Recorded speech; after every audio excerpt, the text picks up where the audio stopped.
Menga o'xshab qolib boshqa yoqdan olib chiqqan qiz uchun men osongina appetitniy, вкусный, adekvatniy, juzanchikingizni yonida uyaltirib qo'ymaydigan, tezgina pishadigan takkoyskiy pitsani retseptini bo'lishaman. Soat 12 bo'libdi. Let's get it. Xaziniyada bor narsadan qilduvdi. Xaziningizda hech narsa yo'q jigar.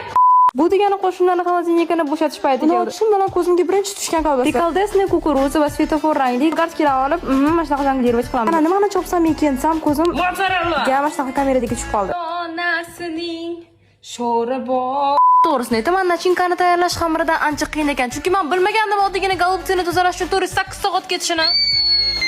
Golubtsidan keyin kolbasa to'g'rash menga hech narsa bo'lmay qoldi. O'shanga shipillatib to'rab tashladim. Qo'li bunaqa narsalarga kuchi yetmaydi. Niyozning qo'lchalar va ataylab qilmayman, rostdan ochaolmayman. Endi u yoqishim Googledan qidirib topgan olivkalarni kesib olamiz. Ideal pizza bu qachonki olivka maksimalli kam, sir maksimalli ko'p bo'lganda.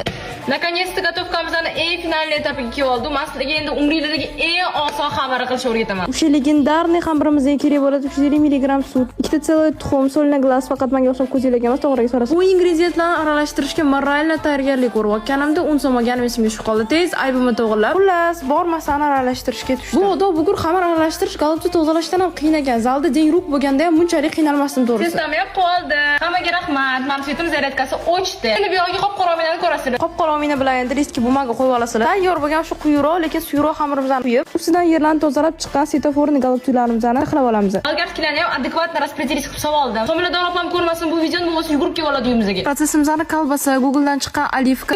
Menimcha sir hech qachon kamligi qilmasa kerak degan masalalar bilan tugatib, oldingi safar yaxshi tanishishga ulgurmagan bratimizni yana ishga solamiz. Bratni bag'irlarida pizzamiz pishib olgandan keyin Takkoyskiy pizzamiz готово. Buni boshda o'zim degustasiya qilaman.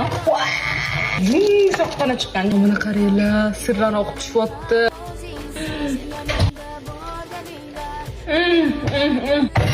Pizza tezlashisiga. Endi buni bizani ko'chada turgan mehmonimizga olib chiqib yedirib ko'ramiz. Shunaqa qilib bor ovqatlarimizni o'qitib olib, dieta qolmashtirib yeyman deganlarga qo'lnish qilib so'ramiz. Bizdan chiqimi qo'yinlariga qarashga ham ulguramiz. Если sal yig'laveradiganroq bo'lib turibdi, ладно. Danna клубнички вкусные.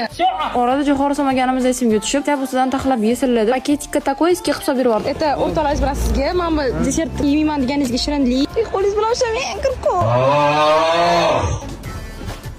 Zaytunni ta'miga olibman. Да, o'sha zaytun tashlaganingiz Googledan topib. To'g'ri.